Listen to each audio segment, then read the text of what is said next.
Gudivada YSR Congress party అభ్యర్థి ఓడిపోయారు అని తన అభిమాని ఆ పార్టీ కార్యకర్త ఒకరు ఆత్మహత్య చేసుకొని చనిపోయారు అనే వార్త చూడగానే నాకు బాధ వేయలేదు, జాలి వేయలేదు. ఒక్కసారిగా భయం వేసింది. ఎందుకంటే కొంపదీసి ఇటువంటి సంఖ్య పెరగదు కదా, పెరగకూడదు అని.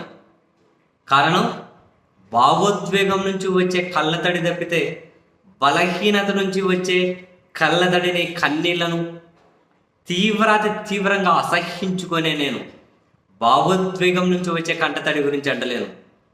బలహీనత నుంచి వచ్చే కంటతడి, కన్నీళ్లను అత్యంత తీవ్రంగా అసహించుకునే నేను ఇలా ఆత్మహత్యలు చేసుకొని చనిపోవడాన్ని ఏ కోశాన ఎవ్వరూ కూడా గుర్తుపెట్టుకోండి. జీవితం అంటేనే మొత్తం ఫైట్ చేయాల్సి ఉంటుంది. నీ ఉద్యోగంతో కావచ్చు, అంటే నీ ప్రొఫెషన్తో కావచ్చు, లేకుంటే దేనితోనే నీ లక్ష్యంతో కావచ్చు, చదువుతో కావచ్చు, వ్యాపారంతో కావచ్చు, రాజకీయంతో కావచ్చు. ప్రతి సెకండు అలాగే ఉంటుంది. కొన్ని కనిపించని ఫైట్లు, కొన్ని కనిపించే ఫైట్లు, అంతే. కరెక్టే. జగన్మోహన్ గారు ఓడిపోయినందుకు చాలామందికి బాధ, ఆవేదన, ఒక రకమైనటువంటి ఆక్రందన ఉండొచ్చు. అదేం తప్పులేదు. కానీ ప్రాణాలు తీసుకునే అంత ఏం తప్పు చేశారు? బాధనా, భయమా? భయం అయితే దేనికోసం? బాధ అయితే బాధకు చావు పరిష్కారమా? ఇప్పుడు అతను చనిపోయాడు అని కాదు నా ఆవేదన. నా భయం ఆయన చనిపోయాడని కాదు నా ఆవేదన. నా భయం ఆయన చనిపోయిన ఆ కారణం చూసి ఇంకెవరైనా కనుక ఇటువంటి పని చేస్తారేమో అని చెప్పి భయం వేసింది. ఇటువంటి పని ఎవరూ చేయకూడదు. రాజకీయాల్లో ఉన్నా, రాజకీయాలతో లేకున్నా, ప్రత్యక్ష సంబంధాలున్నా, పరోక్ష సంబంధాలున్నా, రకరకాల అవినాభావ సంబంధం ఉండొచ్చు. మంచి చేశారని చెప్పి కొందరు, పార్టీ అని కొందరు, పేదల వైపు అని కొందరు, చదువు వైపు అని కొందరు, రకరకాలుగా తప్పులేదు. బాధపడు, తప్పులేదు. ఆపుకోలేని కన్నీళ్ళు వస్తున్నాయి ఆ భావోద్వేగంలో నుండి. అయిపోయేంత వరకు ఏడ్చు.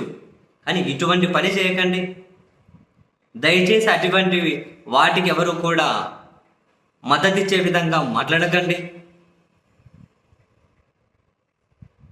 తట్టుకోలేక ఆ పని చేస్తుంటారని చెప్పి ఏ కోశాన కూడా ఎవరు మద్దతు ఇచ్చే విధంగా అటువంటి వాటికి మాట్లాడకండి. సరే, ఎవరైనా అల్టిమేట్గా అధికారంలోకి వచ్చిన వాళ్ళకి ప్రజలకు మంచి చేయాలని చెప్పి మనం కోరుకోవాలి. ఎవరూ శాశ్వతం కాదు. రాజకీయాల్లో అయినా, ముఖ్యమంత్రిగా అయినా ఎవరేం శాశ్వతం కాదు. ఎవరైనా రాని, మంచి చేయాలి. జగన్ వచ్చాడు 5 ఏళ్ళు, మంచి చేశాడని చెప్పి మనస్ఫూర్తిగా చాలామంది నమ్మారు. మంచి చేశాడని చెప్పి కళ్ళ ముందు కనిపించింది. ఆ మంచి చాలామందికి మంచి కాదు. పోనీ వాళ్ళు వ్యతిరేకంగా ఓట్లు వేశారు, చంద్రబాబు వచ్చారు. కానీ ఆయన మంచి చేయాలని చెప్పి ఆశిద్దాం. మంచి చేయలేదు, చనిపోయే పని ఎందుకు?